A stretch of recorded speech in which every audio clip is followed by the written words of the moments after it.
All right. Hi, and welcome to Skeptarchy. I'm Cory. I'm Kevin. How's it going? And it looks like it's just us tonight. Indeed. Well, that's all right. I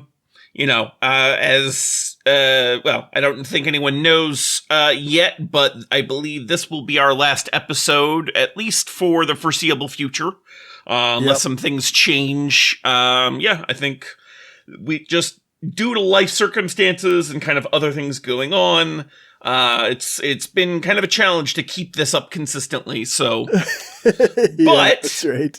For our last episode for now, we've got some interesting news that's come out in the last couple of weeks. So at least we've got something we can talk about. Yeah, that's right.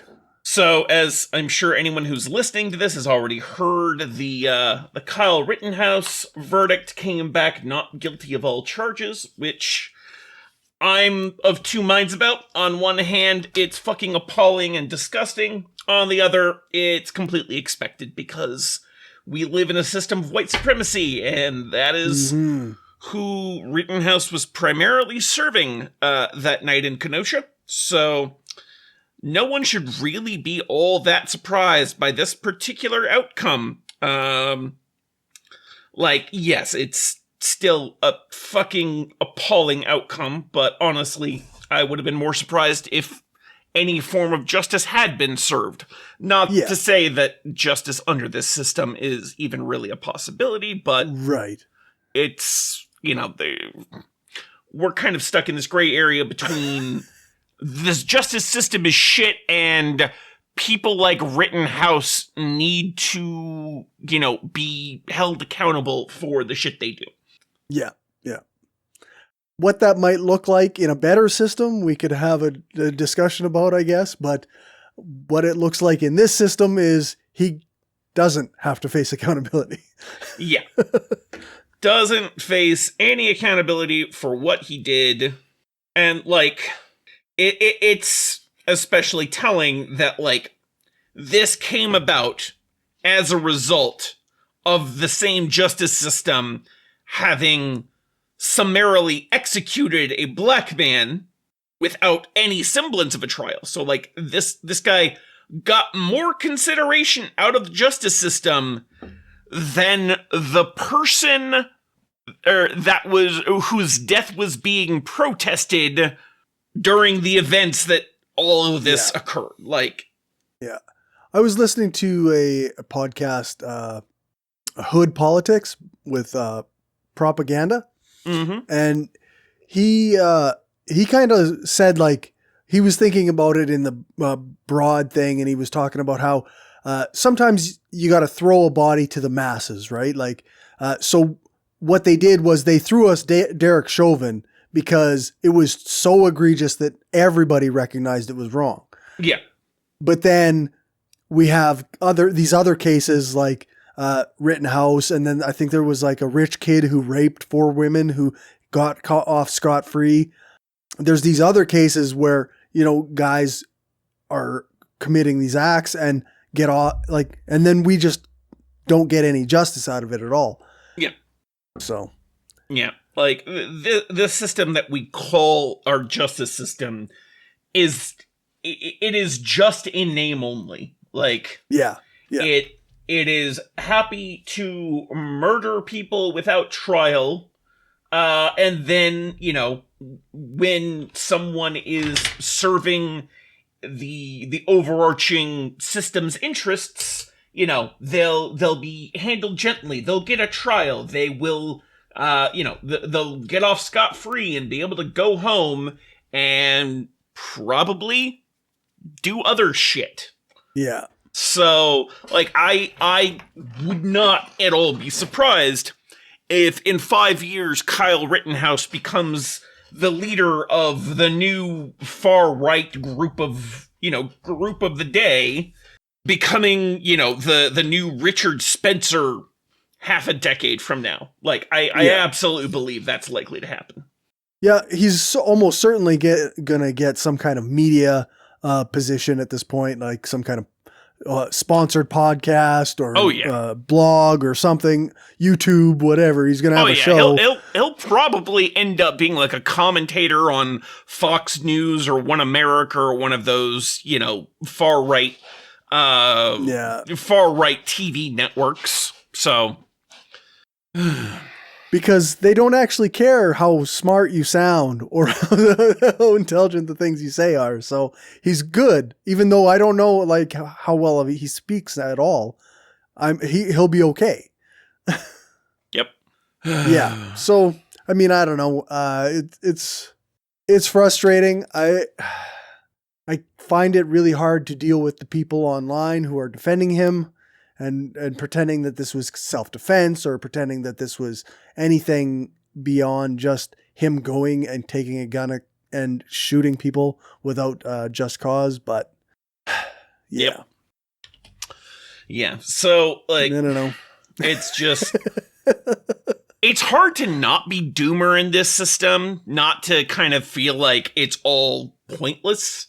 Yeah. But like at the same time, giving up and feeling like it's all pointless and like there's nothing we can do is kind of exactly what the system wants out of us. So on an alternate perspective, I've really been enjoying a lot of solar punk content that I've been seeing.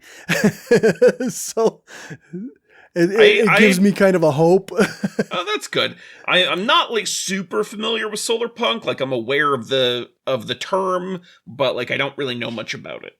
Well, basically, I'm not an expert. I've just been absorbing a bit of the content, and it's very much like kind of talking about growing things and planting things and like how we're gonna make the world good by like seed bombs and doing environmental activism, I guess. And gotcha. Okay, I wasn't aware like that's what that meant. Yeah, no, that's actually fabulous stuff. Like I've been of the opinion for a little while now that like establishing food sovereignty is going to be kind of the first step to actually making meaningful change. Like breaking away from the state and the capitalist system with regards to how we get our food. Meaning, grow it ourselves versus being, reliant upon grocery stores and the like.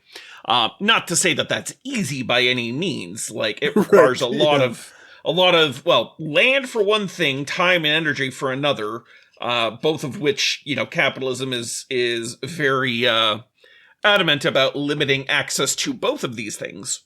Yeah.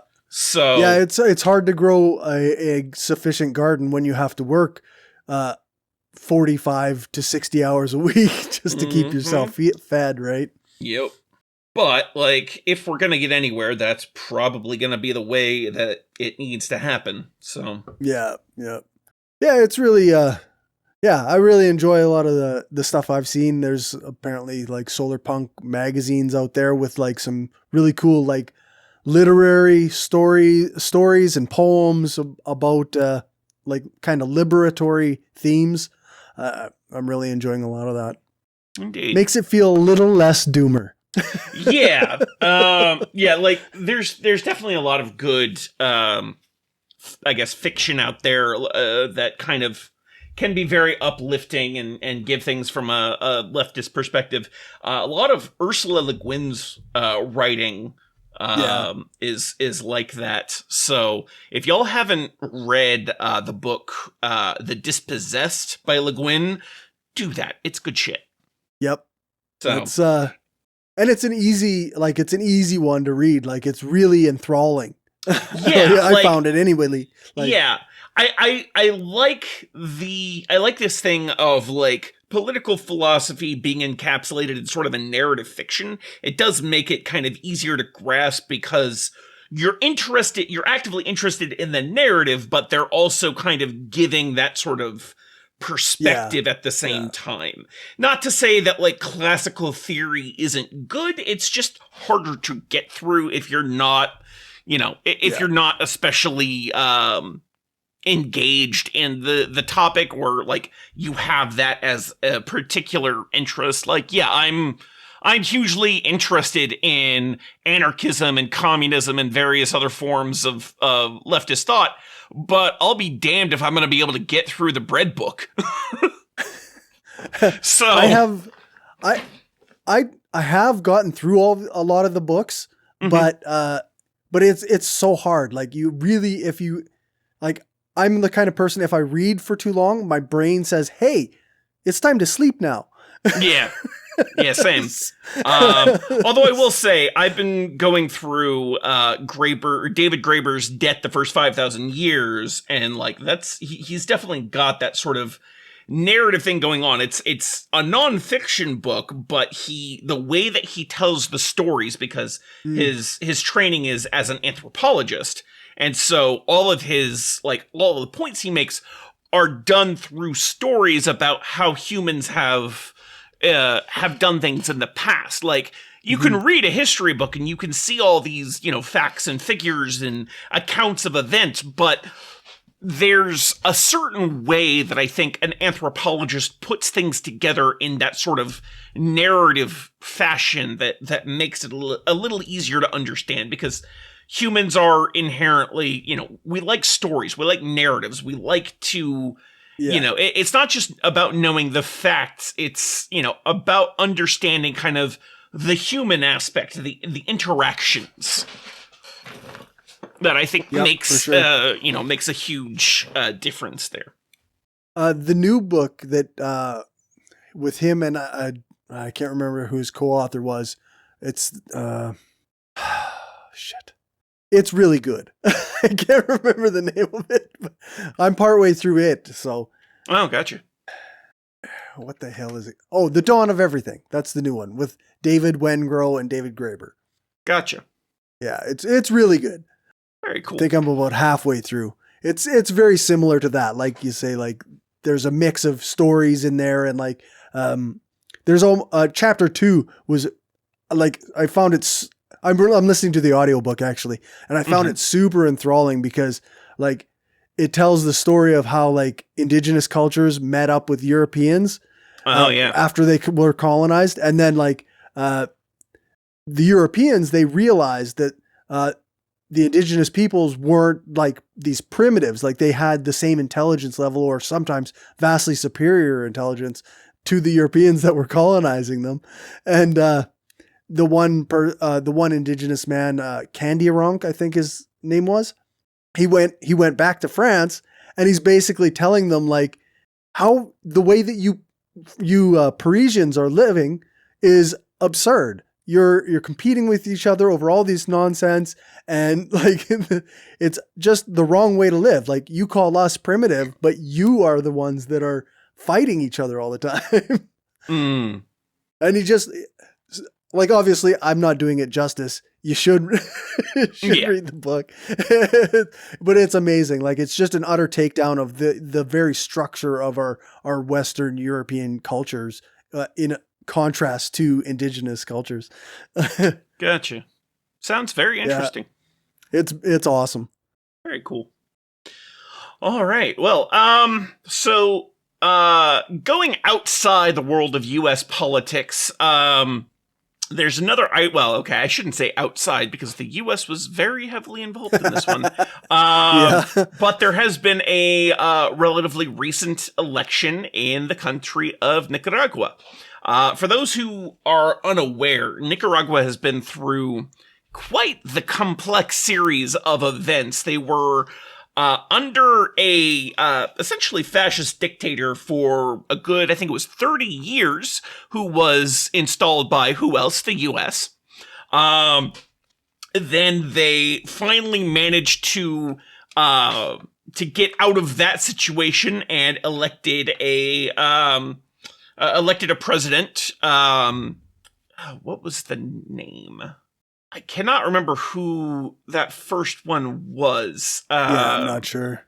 Well, the thing is, like, I know. It's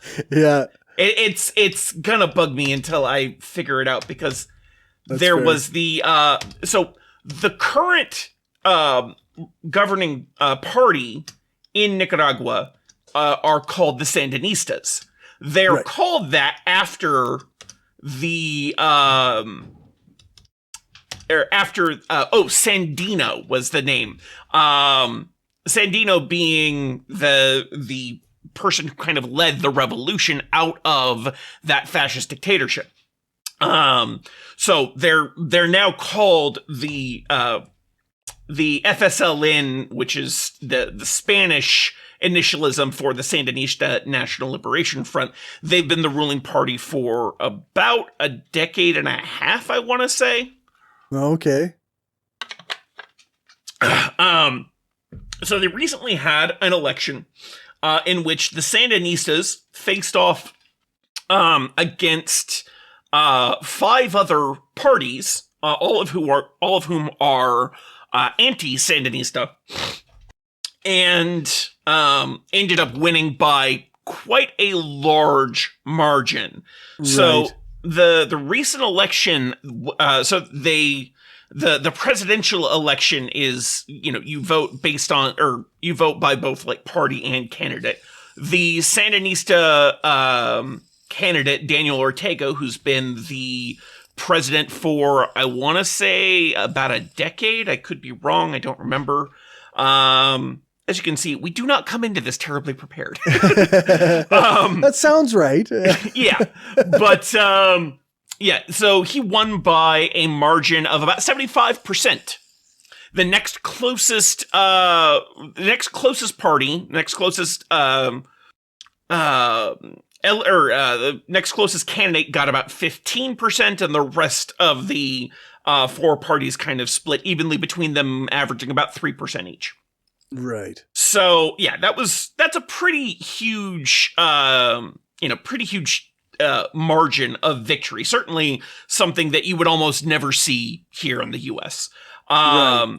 And what's even more interesting is the total turnout among the voting age population in Nicaragua was over 65%.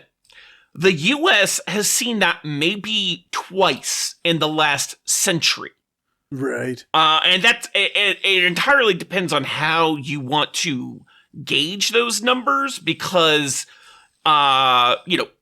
just because you are voting age in this country does not mean you are eligible to vote, or even eligible to register to vote, because specifically, you have people like felons, people who are in prison or on parole or probation, none of whom can vote. So that significantly reduces the ability of the number of people who have that ability. And then you have various states that have enacted laws that have made it incredibly difficult to vote, even if you are technically eligible. So in the last presidential election in 2020, the total of the voting eligible population who did cast a vote for president was about 66%. The highest that's been since the 60s, I want to say. It was the Kennedy election where it reached over, I think I saw it was in the 70s of the voting eligible population. But if you take into account the entirety of the voting age population, it was only about 62%. So even on that count, they get better turnout in Nicaragua than the U.S. does, and yet the U.S. government goes so far as to declare this election illegitimate weeks before it has actually occurred. Mm-hmm. There were a number of myths that have been spread by via social media by a number of anti-Sandinista activist groups, both a couple within, one main one within Nicaragua that has 2 people working for it, both of whom have, major anti-Sandinista motivations, and yet they are the only ones whose election information is trusted by, people in kind of the imperial media. But yeah, so I just wanted to run down kind of a quick bullet point of some of the myths and how they are fucking wrong. So one of them is that people have claimed that opposition parties were barred from participating in the election. That one's really easy to debunk because there are multiple photos from multiple different polling places throughout Nicaragua showing the ballots. And the interesting thing about these ballots is not only do they list all of them, they actually have the photographs of the people running on that ballot. So it gives all of the information about them, what party they're from, their name, what they look like. In fact, the ballots actually looked quite extensive on the ones I saw. I shared a link which should be in the show notes, which actually has photographs of these ballots. So there they're were pretty big. Yeah, there was a lot of information on those ballots, and as you can see, like, they're all there. All 6 of the parties that were running, 7 if they were on the autonomous regions of the Caribbean coast. But yeah, so that one is just plainly false. Yeah. Then you have the myth of voter turnout being negligible, which, as I just mentioned, 65% turnout. Better than most U.S. presidential elections, which I think we generally recognize those are the elections that bring out the most people. So, they're doing better on voter turnout than the U.S. is. I don't think we really have a leg to stand on there.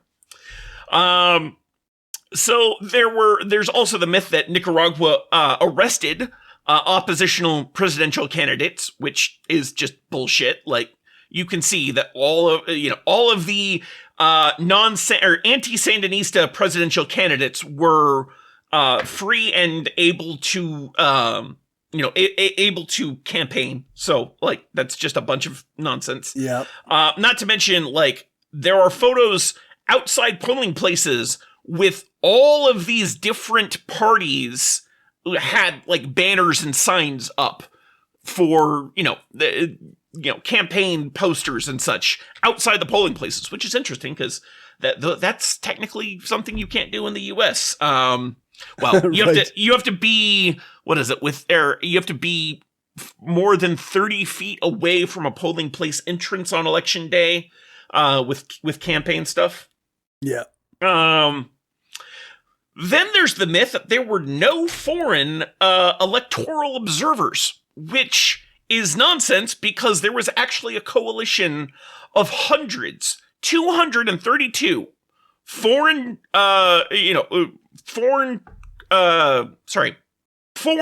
observers from 27 different countries, including the US, Canada, Spain, France, Germany, Argentina, Russia, China, Panama, Cuba, Mexico, Honduras, Colombia, the Dominican Republic, Puerto Rico, which technically doesn't, well, that's a whole other thing, but, like, we're gonna treat that as separate. Brazil, Chile, all of these different people from around the world came to observe these elections to ensure that they were free and fair.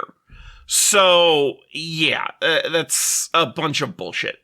They monitored voting centers throughout the country and were treated as, they called them essentially companions, or someone who accompanies, acompañante,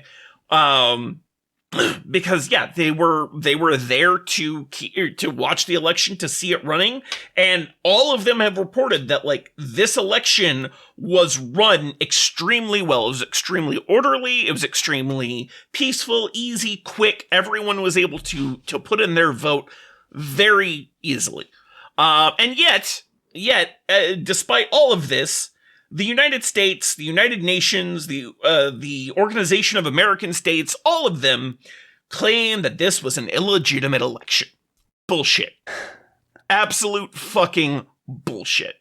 Yeah, it seems like it reminds me of the Venezuelan election when Canada decided and the US just decided that Juan Guaido was the president. Despite not winning.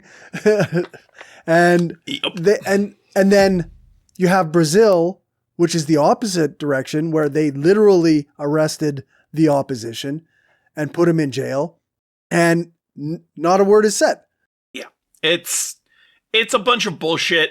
The OAS, the U, and like there was a shit ton of evidence even before the election that Facebook and Twitter both actually were going out of their way to block and delete accounts of pro-Sandinista accounts on these platforms. Doesn't matter if they were even from Nicaragua. Like there were U.S. accounts who were pro-Sandinista and were talking about that on Facebook, who were getting banned or, you know, getting their accounts removed for so-called community violations, which, like, if you see the screenshots of the comments that were apparently community guidelines violations, they were fucking, like, they were tame compared to some of the shit I've seen on Facebook that just gets by for no fucking reason. Right. And, like, there's a whole ass,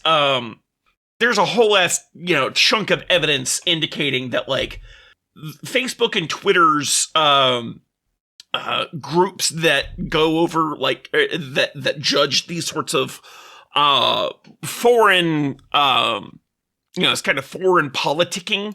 Like, this is filled with former, you know, U.S. State Department military and intelligence you know, related folks, like some people having come directly from like the State Department and the CIA, and many of them having come from like military contractors and intelligence or you know, private intelligence firms in the US. So like there is so much evidence that Facebook and Twitter were going out of their way to obstruct pro-Sandinista messaging before this election, because Facebook is apparently widely used in Nicaragua.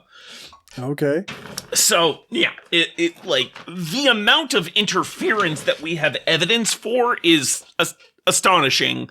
And then we have these, quote-unquote, official organizations saying that, oh no, this was an illegitimate election, despite, you know, all of the election interference, and it apparently not having the desired outcome. Yeah, that's right. Yeah, it's frustrating to say the least. Let's see here.